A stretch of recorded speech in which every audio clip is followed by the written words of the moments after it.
Chapter 10 Amendment of the Constitution.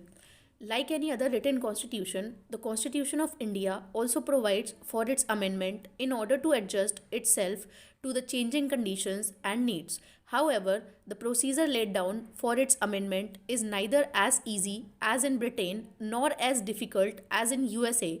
In other words, the Indian Constitution is neither flexible nor rigid but a synthesis of both.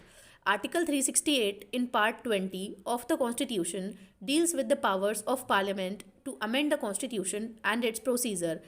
State that the Parliament may, in exercise of its constituent power, amend by way of addition, variation, or repeal any provision of the Constitution in accordance with the procedure laid down or the purpose. However, the Parliament cannot amend those provisions which form the basic structure of the Constitution. This was ruled by the Supreme Court in the Keshwanand Bharti case of 1973. Procedure for amendment.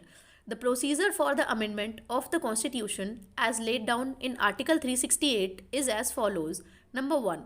An amendment of the Constitution can be initiated only by the introduction of a bill for the purpose in either House of Parliament and not in the state legislatures. Number 2. The bill can be introduced either by a minister or by a private member and does not require prior permission of the President. Number 3. The bill must be passed in each house by a special majority, that is, a majority of the total membership of the house and a majority of 2/3 of the members of the house present and voting. Number 4. Each house must pass all the bills separately. In case of a disagreement between the two houses, there is no provision for holding a joint sitting of the two houses for the purpose of deliberation and passage of the bill.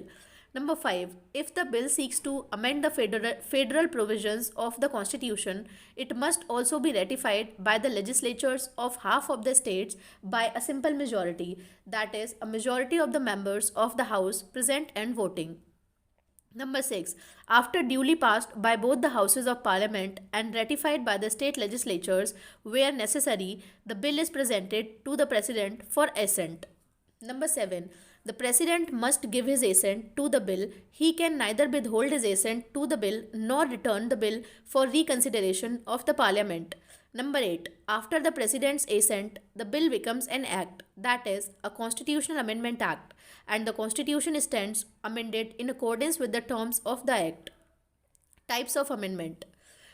Article 368 provides for two types of amendments, that is, by a special majority of Parliament and also through the ratification of half of the states by a simple majority. But some other articles provide for the amendment of certain provisions of the Constitution by a simple majority of Parliament, that is, a majority of the members of each house present and voting, similar to ordinary legislative process. Notably, these amendments are not deemed to be amendments of the Constitution for the purpose of Article 368. Therefore, the Constitution can be amended in three ways. Number 1, amendment by simple majority of the Parliament. Number 2, amendment by special majority of the Parliament. Number 3, amendment by special majority of the Parliament and the ratification of half of the state legislatures.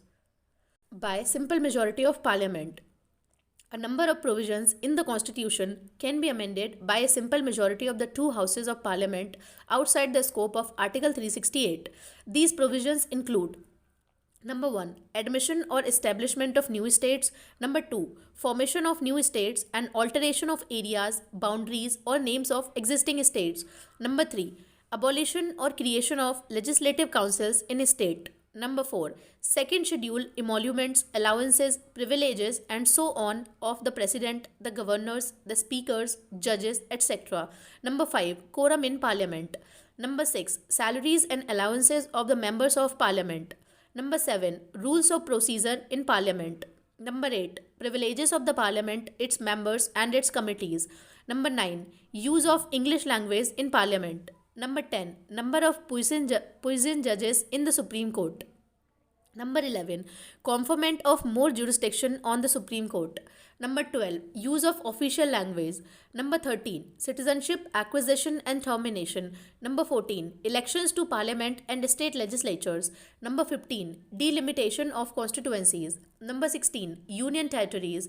Number 17. Fifth schedule. Administration of scheduled areas and scheduled tribes. Number 18, sixth schedule, administration of tribal areas. Number 2, by special majority of parliament.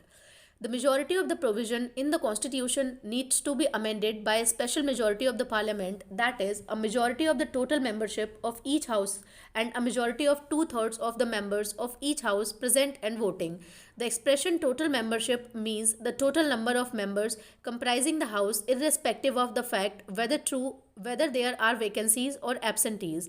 Strictly speaking, the special majority is required only for voting at the third reading stage of the bill, but by way of abundant caution, the requirement for a special majority has been provided for in the rules of the houses in respect of all the effective stages of the bill.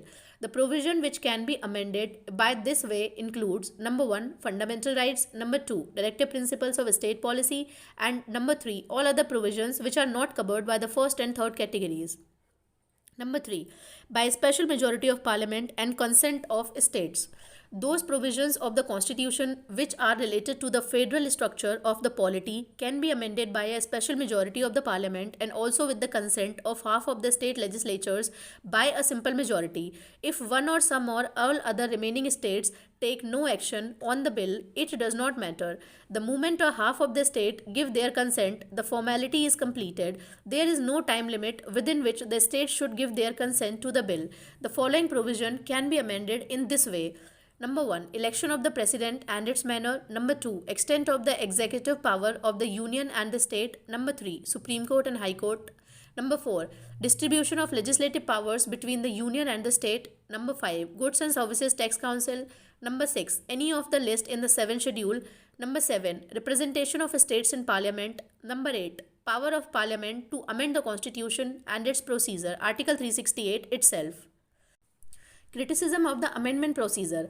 Critics have criticized the amendment procedure of the Constitution on the following grounds. Number 1. There is no provision for a special body like Constitutional Convention as in USA or Constituent Assembly for amending the Constitution. The constituent power is vested in the Parliament and only in few cases in the state legislatures. Number 2. The power to initiate an amendment to the Constitution lies with the Parliament. Hence, unlike in USA, the state legislatures cannot initiate any bill or proposal for amending the Constitution except in one case, that is, passing resolution requests the Parliament for the creation or abolition of legislative council in the state. Here also, the Parliament can either approve or disapprove such as many resolutions or may not take any action on it. Number 3. Major part of the Constitution can be amended by the Parliament alone either by a special majority or by a simple majority. Only in few cases, the consent of the state legislature is required, and that too only half of them, while in USA it is 3/4 of the state. Number 4. The Constitution does not prescribe the time frame within which the state legislature should ratify or reject any amendment submitted to them. Also, it is silent on the issue whether the state can withdraw their approval after according the same. Number 5. There is no provision for holding a joint sitting of both the houses of parliament if there is a deadlock over the passage of a constitutional amendment bill. On the other hand, a provision for a joint sitting is made in the case of an ordinary bill. Number 6. The process of amendment is similar to that of a legislative process, except for the special majority. The constitutional amendment bills are to be passed by the parliament in the same way as ordinary bills. Number 7. The provision relating to the amendment procedure are too sketchy, hence they leave a wide scope for taking the matters to the judiciary. Despite these defects, it cannot be denied that the process has proved to be a simple and easy and has succeeded in meeting the changed needs and conditions. The procedure is not so flexible as to allow the ruling parties to change it according to their whims, nor is it so rigid as to be incapable of adapting itself to the changing needs. It is rightly said by K.C. Weare, it strikes a good balance between flexibility and rigidity. In this context, Pandit Jawaharlal Nehru said in the Constituent Assembly, while we want this constitution to be as solid and permanent as we can make it, there is no permanence in the constitution. There should be a certain flexibility. If you make any constitution rigid and permanent, you stop the nation's growth, the growth of a living, vital, organic people. Similarly, Dr. B.R. Ambedkar observed in the Constituent Assembly that the Assembly has not only refrained from putting a seal of finality and infallibility upon this Constitution by denying the people the right to amend the Constitution, as in Canada, or making the amendments of the Constitution subject to the fulfillment of extraordinary terms and conditions, as in America or Australia, but has provided for a facile procedure for amending the Constitution. Casey Viere has admired the variety of amendment procedures contained in the Constitution of India. He said this variety in the amending process is wise but rarely found. According to Greenwell Austin, the amending process has proved itself one of the most ably conceived aspects of the Constitution. Although it appears complicated, it is merely diverse. Thank you so much.